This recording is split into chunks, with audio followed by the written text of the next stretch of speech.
So what was your life like before seeing Dr. Roble, and why were you seeking help? I wasn't sleeping, according to my wife. I didn't actually know that I had a problem because I never woke up with my problem. But she said I would wake up gasping and she would elbow me and get me awake so I would start breathing again. And then when I was in for my surgery to have a ruptured appendix, they picked this up in the hospital that I was having problems. And they wanted me to get a CPAP. And I tried that, and oh man, that is not the way to fly. They all he had was a nose piece, and it was the most frustrating night I ever spent in my life trying to sleep. So I'd heard about Dr. Roble, and I told my cardiologist, I said, I'm going that way, and she just looked at me and said, good for you. And I do not regret it. I am so happy with this that I couldn't recommend it high enough. Couldn't. It is wonderful. Great. Now, the problems that you were having before you saw Dr. Roble, was it affecting your life at home or work? Actually, it wasn't affecting my work any, except that I was tired all the time, and people would come in to get something fixed at the shop, and I'd be sitting there with my feet up on the desk, sound asleep.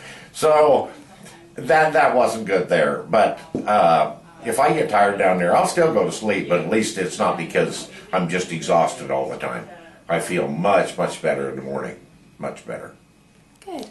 And what has the process been like for you at our office? Now run that by me again. What's the process been like for you at this office? Like, oh, from start to finish? From start to finish, I couldn't recommend this office high enough.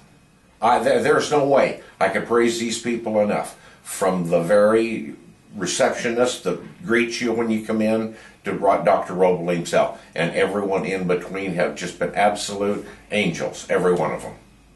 Great. Every one of them.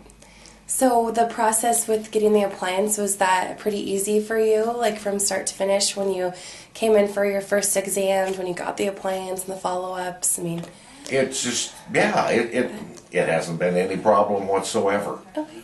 Mainly because if I have something in my head and I want to do this, I will accomplish it. And I've wanted to do this all along because I knew I wasn't going to sleep with one of those machines stuck to my face. Okay. What are your impressions of Dr. Roble? I think he's just a wonderful man. And I think he sets standards in his office that all his girls watch pretty close. It is just very professional, all of them. All of them are. It's a great place. Great. What's your life like now since you've had the appliance? My life hasn't changed a whole lot. I mean, I still go to bed, go to sleep, but my wife's life has changed tremendously. She said she still can't get used to sleeping with no noise.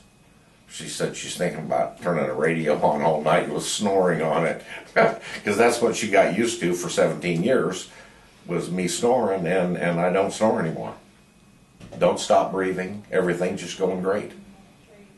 Great. Because she lays awake at night listening to see if I do quit breathing, and she said, you do not. So it is working. Awesome, great. Is there anything else that you want to say about your treatment here, or the staff? Or? If anybody is having problems with sleep, I would recommend that they would come here first. I wouldn't even take a CPAP machine. I'd just drive out here and let them fit you with an appliance, and I would try that first, because if you can get along with that, I know it's got to be cheaper. I don't know what an actual CPAP costs, but I know that this wasn't that terribly expensive, and I think this would be the way to go first.